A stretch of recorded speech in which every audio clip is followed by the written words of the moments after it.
Satu Raja-Raja pasalnya yang kedua, ayatnya yang ke-1 sampai ayatnya yang ke-3. Demikian firman Tuhan. Pesan Daud yang terakhir sebelum meninggal. Ketika saat kematian Daud mendekat, ia berpesan kepada Salomo anaknya, "Aku ini akan menempuh jalan segala yang fana. Maka kuatkanlah hatimu dan berlakulah seperti laki-laki. Lakukanlah kewajibanmu dengan setia terhadap Tuhan Allahmu, dengan hidup menurut jalan yang ditunjukkannya, dan dengan tetap mengikuti segala ketetapan perintah, peraturan, dan ketentuannya, seperti yang tertulis dalam hukum Musa, supaya engkau beruntung dalam segala yang kau lakukan dan dalam segala yang kau tuju." Puji Tuhan, Tuhan Yesus memberkati kita. Saat kematian Daud mendekat, Daud menyampaikan pesan-pesan terakhir kepada anaknya Salomo. Jadi biasa itu menyampaikan pesan-pesan terakhir kepada anaknya, di mana tongkat kepemimpinan yang dipegang oleh Daud akan berakhir dan akan diteruskan oleh anaknya bernama Salomo. Maka tongkat estafet itu dipersiapkan kepada Salomo dan diberikan satu nasihat-nasihat, diberikan satu wejangan-wejangan, diberikan satu masukan-masukan kepada Salomo ini, saudaraku. Apa isi nasihat daripada Daud kepada Salomo? Isi pesan Daud kepada Salomo itu satu. Ya, kuatkan hatimu dan berlaku seperti laki-laki. Kata kuat berarti tahan, tidak mudah patah, tidak mudah goyah. Dan nasihat Daud ini penting bagi Salomo anaknya, supaya dia bisa tetap kuat untuk menjalani hidup ke depan. Tentu dia tahu apa yang menjadi tantangan, apa yang menjadi musuh terbesar ketika memimpin satu bangsa, begitu saudara-saudara. Maka Daud terlebih dahulu katakan, "Kuatkanlah hatimu dan berlakulah seperti laki-laki." Puji Tuhan. Ini nasihat Salomo kepada anaknya, supaya dia bisa mempersiapkan diri untuk di masa yang akan datang. Salomo harus mampu menjalankan tugas tanpa ketergantungan kepada bapaknya Daud, karena dia akan meninggal, karena dia akan berpisah dengan Salomo. Maka diberikan nasihat, diberikan satu wejangan supaya Salomo itu bisa kuat. Daud tahu persis kondisi lapangan pada waktu Daud menjadi raja itu. Tantangannya tidak ringan, tantangannya sangatlah kompleks, luas saudara-saudara. Karena dia seorang kepala pemerintahan, tentu berbeda politik dengan orang-orang yang membantunya. Mungkin saja apa yang menjadi kebijakan-kebijakan Daud tidak berkenan oleh para pembantunya. Ini menjadi masalah. Sama seperti pemerintahan saat ini, saudaraku. Ya, dibilang bahwa Jokowi belum tidak ngerti kerja, urus krepek PKI kan begitu, saudara-saudara. Nah, mereka itu adalah musuh-musuh, lawan-lawan politiknya. Itu saudara, tantangannya berat. Maka diingatkanlah kepada Salomo itu, kuatkan, teguhkan hatimu. Belum lagi tantangan dari dalam keluarga. Kita lihat di Sulawesi, anak seorang polisi yang masih usia SMA adu duel sama polisi, kan begitu? Ya, ini tantangan saudara. Kalau kita seorang pejabat pemerintah tapi melakukan yang begitu, abot juga. Ya, seorang kepala daerah, anak gubernur, anak bupati mengedarkan narkoba. Apakah ini bukan persoalan? Tantangan saudara. Belum lagi dari dalam dirinya sendiri. Iya. Jadi musuh-musuh politik, keluarga, dirinya sendiri juga jadi lawannya. Bayangkan, dia seorang pemegang tampuk kekuasaan. Dia yang punya power begitu. Dia yang punya kuasa, apa saja bisa dilakukan. Itu tantangan-tantangan yang dialami oleh Daud. Dirinya sendiri juga bisa menjadi tantangannya, karena dia adalah pemegang kuasa itu. Daud ketika dia memegang tampuk kekuasaan, saudara, dia bisa melakukan powernya, kekuasaannya, melakukan yang tidak berkenan di hati Tuhan. Satu kali waktu, Raja Daud saat berperang, dia tinggal di rumah. Orang dipersilakan berperang, ayo kamu perang, aku masih itu, saudara. Ya bisa aja. Lalu ketika dalam peperangan itu, saudara, Daud jalan-jalan di atas rumah. Delok wanita mandi. Wah, saudara, perhatikan di sana. Dia tidak memperkosa, dia baik-baik. Dia lihat itu wanita cantik, lalu disuruh ajudan-ajudannya, tolong, aku suka sama perempuan itu, jipon. Loh, coba saudara, itu kuasa yang dipunya, bisa dilakukan apa? Siapa yang mau melawan? Kan kira-kira begitu. Wah, ini lihat polisi-polisi kan, bapaknya ditahan, anaknya diperkosa. Ya, bapakmu nanti tak bebas, no. Saudara yang dikasih Tuhan, itu yang sedang dialami Daud. Ya, dia melihat satu kesempatan ini, ada power, ada kuasa pada dia. Maka dia dengan kuasanya mengambil seorang perempuan. Coba klik. Nah, 2 Samuel 11 ayat 2-4. Ya, saya bacakan kepada kita. Sekali peristiwa pada waktu petang, ketika Daud bangun dari tempat pembaringannya lalu berjalan-jalan di atas sotong istana, tampak kepadanya dari atas sotong itu seorang perempuan sedang mandi. Perempuan itu elok rupanya. Ya, bukan cuma elok, tapi sangat sangat cantik ini. Lalu Daud menyuruh orang bertanya, saudara, tentang perempuan itu. Dan orang berkata itu adalah Batseba binti Elam, istri Uria orang Het itu. Dia bersuami loh. Ya, ternyata ketika diselidiki, itu Batseba, bojone Uria. Lah kok apik pun ya? Cantik banget gitu, saudara. Apa ndak kurang ajar ini? Ya. Lalu Daud bilang ayat 4, ini loh, powernya itu dia pakai. Sesudah itu Daud menyuruh orang apa? Mengambil, tak memperkosa, ambil. Perempuan itu datang kepadanya, lalu Daud tidur dengan dia. Coba, powernya dia pakai untuk sesuatu yang tidak baik. Dia mengambil istri orang. Bapak Ibu, sampai di sini kita lihat bahwa Daud jatuh dalam dosa dengan Batseba ini. Ini bukan dia memperkosa dengan paksa, tidak, tapi power yang dia punya. Inilah yang diingatkan Daud kepada Salomo. Kuatkanlah hatimu. Bersikaplah, berlakulah seperti laki-laki. Kamu harus kuat. Kamu jangan mudah goyah. Mungkin itu akan ada di depanmu. Aku pengalaman loh. Kan kira-kira begitu Daud kepada anaknya Salomo. Macam-macam. Musuh ada dari dalam politik. Musuh dari dalam diri sendiri. Ojo gunak noniku gitu kira-kiranya. Daud bukan mengajari, tapi dia ingatkan, kuatkan hatimu bahwa tantangan di depan itu besar. Tantangan di depan itu hebat, luar biasa. Kamu harus kuat berhadapan dengan semua itu. Jangan kamu mudah dipengaruhi dengan keadaan sekitar itu, begitu saudara-saudara. Ini yang diingatkan sekali. Kuat kau. Jangan mudah goyah. Berdiri kau teguh. Tidak ada cara lain untuk kita kuat tanpa persekutuan dengan Tuhan. Hanya itu. Kita harus membangun relasi dengan Tuhan yang akrab, yang baik.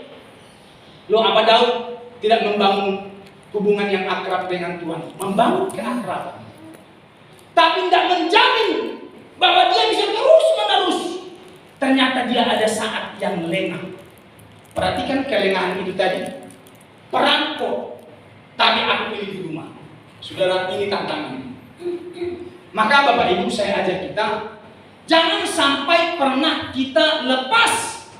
dalam berdoa.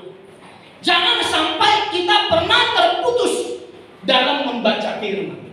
Jangan biarkan itu terjadi terus-menerus dalam diri kita. Kalau kau gagal hari ini, ulangi. Ulangi. Jangan biarkan itu terus-menerus terjadi. Ingat, ada bahaya yang mengancam kita. Ada bahaya yang mengintip kita. Maka kekasih dalam Tuhan Yesus Kristus, tetap eling, sadar. Aku ini kemarinnya, kalau belum terjadi apa-apa, mari saudara-saudara, kembali segera. Jangan biarkan itu berlarut-larut sampai terjadi yang tidak-tidak. Daud terjadi, dia bertemu dengan seorang wanita cantik. Ya, apa yang tidak bisa terlepas dari bisa? Lihat Yusuf. Bukankah Yusuf seorang yang digoda perempuan? Kalau ini Daud yang buat masalah. Ini Yusuf yang dibuat masalah oleh istri Potifar, ya kan begitu saudara. Diajak bubuk, tidak mau. Kau bukan milikku katanya. Diajak lagi bubuk, kau tidak milikku. Saudara, kurang ajar ini anak. Aku ini kurang apa? Aku Ayu Harun, istri seorang raja lagi kan begitu saudara. Tak kandani bubuk sama aku, tak mau, tak pegang aja bajunya. Pegang bajunya. Tetap tidak mau. Ya, lebih baik baju ini lepas. Lepas saudara-saudara. Dia lari, bajunya tinggal. Wah, ini alatnya. Itu loh. Bajunya pembantu yang ke rumah itu loh, memperkosa aku. Nah, ini kurang ajar lagi. Ya, artinya yang saya bilang, bisa kok Daud terlepas kalau dia bangun kekuatan dengan Tuhan. Yusuf bangun kekuatan dengan Tuhan, terus menerus dia dekat sama Tuhan, bebas dia dari godaan itu, bujuk rayunya si istri Potifar itu sudah. Mari Bapak Ibu kekasih dalam Tuhan Yesus Kristus, ini si Daud mengerti betul, tapi dia bisa terjerumus di dalam dosa. Itulah diingatkan. Maka kekuatan kita tidak ada lain, hanya ada dekat dengan Tuhan. Hanya dekat. Ayo kita naikkan pujian. Hanya dekat Allahku. Hanya dekat Allahku, rasa tenang hati, kau sertai jalanku sepanjang hidupku.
untuk menghadapi godaan tantangan itu hanya dekat dengan Tuhan. Amen.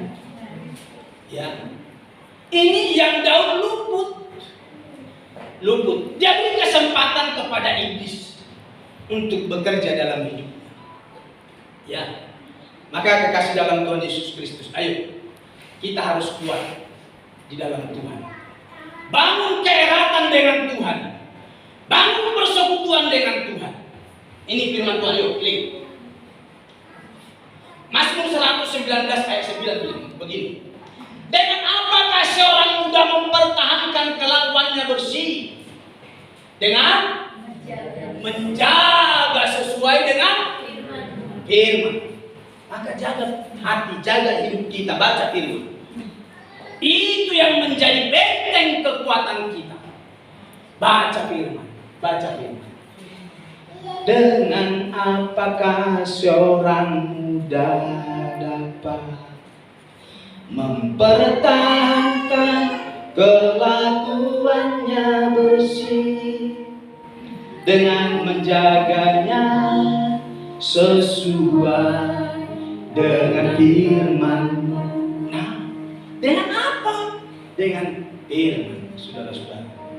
Kita harus kuat dengan itu. Harus kuat. Jangan pernah lepas diri kita, hidup kita dari bacaan firman. Kita bisa berjam-jam membaca WA, main TikTok, tapi baca firman kok luput. Baca berapa pasal? 2 pasal sehari. Usahakan supaya firman yang mewarnai kita, saudara-saudara. Jangan bergosip bisa panjang, berhari-hari sanggup. Baca firman hanya 15 menit, 20 menit untuk 2 pasal. Paling panjang. Ya, ayo lagi. Klik. Ini Mazmur 119 ayat yang kelima. Firman-Mu itu pelita bagi kakiku, bukan hanya pelita dan terang bagi jalanku. Terang itu firman. Ya, akan terang jalan kita. Firman itu pelita, saudara-saudara. Puji Tuhan. Mari Bapak Ibu kekasih dalam Tuhan Yesus Kristus, supaya kita kuat, harus dijaga dengan firman Tuhan. Yesus kuat karena ada firman. Ketika dibujuk, ayo naik ke atas bukit. Naik saudara, seluruhnya kuberikan kepadamu. Ada firman kata. Jatuhkan dirimu, ada firman. Jadikan batu ini roti, ada firman. Firman terus. Firman. Kalau firman ada, kita kuat. Amin. Firman ada, kita kuat. Lah kalau kita sampai loyo, kembali kepada firman supaya ada kekuatan baru. Yesaya 49 ayatnya yang kelima. Betapa hebatnya firman itu. Maka sekarang firman Tuhan yang membentuk aku sejak dari kandungan untuk menjadi hambanya, untuk mengembalikan Yakub padanya, dan supaya Israel dikumpulkan kepadanya. Maka aku dipermuliakan di mata Tuhan, dan Allahku menjadi kekuatanku. Firman, iya, kita akan kuat kalau ada firman. Kuat saudara. Ya, pondasinya itu firman. Kuat. Doa firman. Tidak terlalu berat, dari 24 jam. Berikan waktu kita hanya 1,5 jam. 1 jam berdoa. Baca firman 2 pasal. Hanya 20 menit. Taruh sampai setengah jam. 1,5 jam. Dari 24 jam sehari. Nonton Anandi bisa berapa jam? Jam 2 mulai Anandi gitu ya. Oh, enggak tahu, masa enggak tahu pura-pura. Enggak pernah. Oh, enggak pernah. Oh, puji Tuhan. Ini enggak penonton TV. Para pembaca firman. Haleluya, ini loh yang senang. Jangan nonton Anandi. Jangan nonton sinetron. Ya, jangan nonton Ikatan Cinta. Wow, itu berapa jam Ikatan Cinta? 1,5 jam. Rasanya saya ketika dilewatkan mau pipis sampai kamar mandi. Udah sampai mana tadi? Sampai mana tadi? Iya tadi. Loh, abot. Yuk, mari. Sini saudara-saudara, hatimu. Maka kuatkan hatimu dan berlakulah seperti laki-laki. Daud tahu persis. Dia orang lapangan yang sudah pernah mengalami hal itu. Banyak persoalannya, banyak tantangannya. Maka kau akan meneruskan tongkat estafet ini. Kuatkan, teguhkan hatimu. Nah itu saudara, kuatkan hatimu. Berlakulah seperti laki-laki. Tantangannya abot loh. Gitu saudara-saudara. Nah, kepada kita mesti tiap hari kita diperhadapkan dengan tantangan itu. Kuatlah karena firman. Kuat karena firman. Jangan ketika ada masalah langsung loyo. Aduh, mati aku. Aku lebih baik bunuh diri. Kekuatan kita ada di dalam firman. Kuatkan hatimu. Berlakulah seperti laki-laki. Yang kedua, di ayatnya yang ketiga tadi, hidup menurut firman Tuhan. Yuk klik. Dari 1 Raja-Raja pasalnya yang kedua, ayatnya yang ketiga, saya bacakan begini. Lakukanlah kewajibanmu dengan setia terhadap Tuhan Allahmu, dengan hidup menurut jalan yang ditentukannya, dan dengan tetap mengikuti segala ketetapan, perintah, peraturan, dan ketentuannya seperti yang tertulis dalam hukum Musa, supaya engkau beruntung dalam segala yang kau lakukan dan dalam segala yang kau tuju. Hiduplah menurut firman Tuhan. Daud sadar dia bukanlah raja yang hebat, raja yang pintar dengan strategi untuk berperang. Tidak. Dia seorang penggembala. Dia bukan ahlinya dalam strategi perang, dan dia bukan ahlinya dalam soal perpolitikan. Maka dia bilang kepada anaknya Salomo yang kedua tadi, hiduplah menurut firman Tuhan. Tapi keberhasilan yang diemban, yang dimiliki oleh Daud semata-mata karena pertolongan Tuhan saat dia mengalahkan Goliat. Coba lihat saudara-saudara, apa sih hebatnya Daud? Strategi apa sih yang dilakukan Daud mengalahkan Goliat? Apa sih perlengkapan perang yang dia punya dibandingkan Goliat? Tidak ada. Sangat sederhana dan tidak punya strategi. Wah, aku harus melakukan begini, maka harus dari sana. Tidak ada. Nol betul oleh Daud. Tapi lihat, hebat. Dia bisa mengalahkan Goliat. Ini dari 1 sampai 7 sekali. Perhatikan sampai 40. Tetapi Daud berkata kepada orang Filistin itu, engkau mendatangi aku dengan pedang dan tombak dan lumbing, tetapi aku mendatangi engkau dengan nama Tuhan semesta alam, Allah segala barisan Israel yang kau tantang itu. Hari ini juga Tuhan akan menyerahkan engkau dalam tanganku, dan aku akan mengalahkan engkau dan memenggal kepalamu dari tubuhmu. Hari ini juga aku akan memberikan mayatmu dan mayat tentara orang Filistin kepada burung-burung di udara dan kepada binatang liar, supaya seluruh bumi tahu bahwa Israel punya Allah, tidak mengandalkan siapa-siapa, supaya Israel kenal Tuhanku, Tuhan kami. Begitu ya. Dan supaya seluruh bumi lu tahu bahwa Israel punya Allah yang berperang. Supaya tahu seluruh bumi, saya tidak perlu berlawanan dengan kau dengan berbagai macam peralatan perang. Dan supaya segenap jemaah ini tahu bahwa Tuhan menyelamatkan bukan dengan pedang atau bukan dengan lebih, tidak semua itu. Sebab di tangan Tuhanlah pertempuran, dan Ia pun menyerahkan kamu ke dalam tangan kami. Kata Daud, diancam begitu saudara-saudara. Lalu lihat ini, ketika orang Filistin itu bergerak maju untuk menemui Daud, maka segeralah Daud berlari ke barisan musuh untuk menemui orang Filistin itu. Goliat itu mendatangi. Daud pun tidak kalah, tidak ciut nyalinya. Dia datangi juga. Lihat sederhananya Daud ini. Ayat berikutnya ini, 49 ya? Ya, 49. Lalu Daud memasukkan tangannya dalam kantongnya. Dia menyalah sebuah batu dari dalamnya, diumbannya. Maka kenalah dahi orang Filistin itu, sehingga batu itu terbenam ke dalam dahinya, dan terjerumuslah ia dengan mukanya ke tanah. Nah coba, tidak ada strategi yang dia punya, tidak ada perlengkapan perang yang mutakhir dia punya. Dibandingkan Goliat, jauh kalah. Bajunya saja hebat, pedangnya saja hebat, semua serba hebat, mutakhir. Tapi Daud, waduh, sederhana. Maka kemenangan yang kupunya itu bukan karena aku cerdas pintar, bukan karena apa yang kupunya, tapi hanya Allah. Allah dikatakan supaya seluruh bumi tahu bahwa Israel mempunyai Allah.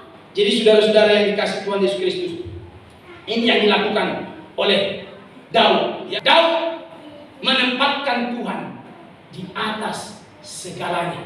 Bukan kecerdasannya, bukan strategi yang dia punya, tidak, bukan jabatan, bukan kedudukan, tapi supaya seluruh bumi tahu bahwa Israel punya Tuhan yang sanggup menolong.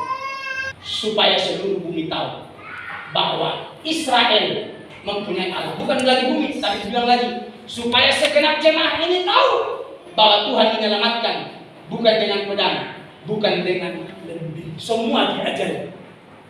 Jemaat diajari, lalu seluruh bumi tahu Allahnya Daud itu Allah yang hebat, Allah yang luar biasa. Maka itulah yang dipesankan Daud kepada Salomo. Hidup menurut firman. Salomo diharapkan oleh Daud supaya menjadikan Tuhan yang utama.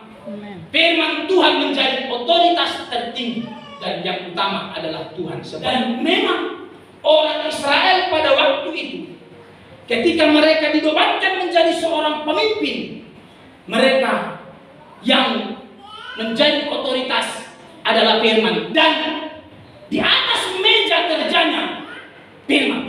Alkitab yang bilang bukan aku. Ulangan 17 ayatnya yang 18-19. Apabila duduk di atas takhta kerajaan, maka haruslah ia menyuruh apa? Menulis bagiannya salinan hukum ini menurut kitab yang ada pada imam-imam orang Lewi. Harus ada itu. Itulah yang harus ada di sampingnya, dan haruslah ia membacanya seumur hidupnya untuk belajar takut akan Tuhan Allahnya dengan berpegang pada segala isi hukum dan ketetapan ini untuk dilakukan. Ada terus di sampingnya. Itu seorang pemimpin pada masa itu. Ya, itulah kekuatan bagi mereka. Dan untuk kita saat ini, kalau kita mau buat, ayo, firman itu harus menjadi yang utama. Jadi kalau ada firman, pasti Tuhan tolong. Karena di sana Tuhan akan berkarya. Salomo ini gagal juga. Awalnya hebat, karena masih menggebu-gebu firman yang disampaikan oleh bapaknya. Dia berhasil, bahkan kalau kita lihat cerita, dia adalah orang terkaya, dan para raja-raja memberikan sumbangannya untuk membangun bait Allah. Selesai pembangunan bait Allah, lalu saudara-saudara Salomo berdoa, masih luar biasa. Coba. Kemudian berdirilah Salomo di depan mezbah Tuhan dari 1 Raja-Raja 8:22-23. Di hadapannya segenap jemaah Israel. Ditadahkannya tangannya ke langit lalu berkata, ya Tuhan Allah Israel, tidak ada Allah seperti Engkau di langit, di atas dan di bawah bumi. Engkau yang memelihara perjanjian dan kasih setia kepada hamba-hambamu yang dengan segenap hatinya hidup di hadapan-Mu. Hebat bro. Masih mengakui kebesaran Tuhan, kehebatan Tuhan. Tapi lihat ini di 1 Raja-Raja 11 ayat yang ke-3 sampai ayat yang ke-6. Di sana Salomo itu keok. Dia mempunyai 700 istri dari kaum bangsawan, dan 300 gundik. Istri-istrinya itu menarik hatinya daripada Tuhan. Laisa menguasai dagingnya. Tadi masih bersekutu dengan Tuhan, masih melekat-dekat dan berhasil. Pasal 8 ayat 20 sampai 23 itu. Ya Tuhan, Allah Israel, tidak ada Allah seperti Engkau di langit dan di atas, kata dia. Masih mengakui kehebatan Tuhan, kebesaran Tuhan. Dia tidak bisa menguasai dagingnya sampai menikahi banyak istri ini. Dia mempunyai 700 istri dari kaum bangsawan. Bukan orang biasa-biasa loh istri-istrinya, orang berduit. Sebab pada waktu Salomo sudah tua, istri-istrinya itu mencondongkan hatinya kepada Allah-Allah lain, sehingga ia tidak dengan sepenuh hati berpaut kepada Tuhan Allah seperti Daud ayahnya. Nah, mulai loyo ini si Daud, si Salomo ini, ya. Demikian Salomo mengikuti Asitoret, dewi orang Sidon, dan mengikuti Milkom, dewa kejijikan sembahan orang Amon. Dan Salomo melakukan apa yang jahat di mata Tuhan. Ia tidak dengan sepenuh hati mengikuti Tuhan seperti Daud ayahnya. Wes membeli. Tadi hebat. Kekayaan dia miliki, semua sumbangan datang. Lihat ini ayat 11-nya. Lalu berfirmanlah Tuhan kepada Salomo, oleh karena begitu kelakuanmu, maka sesungguhnya aku akan mengoyakkan kerajaan itu daripadamu dan akan memberikannya kepada hambamu. Padahal itu sudah dijanjikan bahwa kerajaan itu akan terus menerus mengalir kepada keturunannya. Tapi Salomo berubah setia, pilih menyenangkan dagingnya daripada tetap dekat dengan Tuhan. Kalau kau siap tidak berubah, tetap setia kepada Tuhan, minta kaya. Tapi kalau kau mau berubah, minta miskin. Ya, daripada kau berubah tidak setia dan sungguh-sungguh sama Tuhan, Tuhan berikan aku kok takut? Lah kau kaya tapi kurang ajar, mau? Biar kita berdoa nanti kaya kita semua tapi kurang ajar, mau? Jadi orang kaya dan orang kurang ajar semua. Saya harap kita semua adalah orang yang takut Tuhan, cinta Tuhan. Ketika kau pun hebat diberkati Tuhan, jangan pernah berubah dari kesetiaanmu kepada Tuhan. Amin.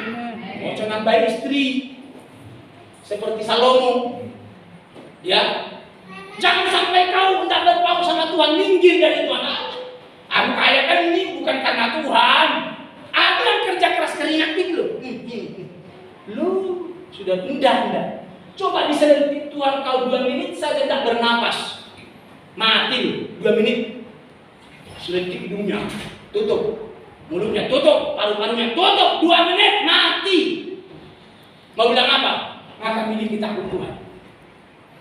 Ini orang-orang belum sugi-sugi amat, baru mulai naik nenek, wes beda deh saudara-saudara. Aduh, ini manusia ini kurang ajar. Ya, Bapak Ibu, ayo belajarlah takut kepada Tuhan. Sama seperti terus menerus seperti si Daud. Ya, dia memang pernah hancur, tapi dia bangkit. Salomo tidak diberitakan dia bangkit. Dan cerita bangkit Salomo. Daud masih bangkit. Perlu untuk tetap melekat kepada Tuhan. Dekat dan baca firman ini yang terakhir. 1 Timotius 4 ayat yang ke-13. Sementara itu sampai aku datang, bertekunlah dalam membaca kitab suci, dalam membangun dan dalam mengajar. Sampai aku datang, baca firman, baca firman, baca firman, baca firman. Jangan pernah lepas baca firman. Jangan pernah lepas berdoa. Terus itulah kekuatan kita. Kuatkan hatimu. Berlakulah seperti laki-laki. Usahakan lu paksa dirimu baca kitab suci, baca firman. 2 pasal sehari. Kalau kau pernah lewat hari ini gagal, ulangi besok. Saya tahu itu baca firman itu, aduh, kau dibuat bulan-bulanan iblis, ngantuklah, apalah punya. Bukan kita tidak doyan, kau langsung matamu itu seperti jatuh itu. Tidak suka. Tapi baca novel, matamu itu ini orang tuh gede. Oh, kok cintanya ini kok gantung ya? Baru di dalam kamar kok putus. Kan?